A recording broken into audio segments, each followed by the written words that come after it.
ইন্না হাযিহি সূরাতুন আযীমা মানিআতুন মিন আযাবিল কবর। এই সূরাটা এমন সূরা, সাধারণ কোন সূরা না।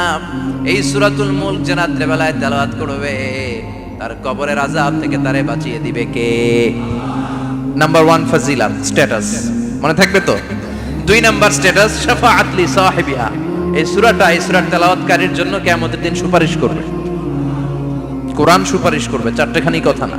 কোরআন যদি আপনার বিরুদ্ধে দাঁড়ায় আপনার জান্নাত ক্যান্সেল, আর কোরআন যদি আপনার ব্যাপারে আল্লাহর কাছে রেকমেন্ডেশন করে জান্নাত আপনার জন্য ওয়াজিব করে দিবে কে? এজন্য বিশ্বনবী বললেন শাফাআত লি সাহিবিহা, কিয়ামতের দিন তেলাওয়াতকারীর জন্য আল্লাহর কাছে সুপারিশ করবে। 2টা গেল। 3 নাম্বার বিশ্বনবী বললেন খাসামাত আন সাহিবিহা।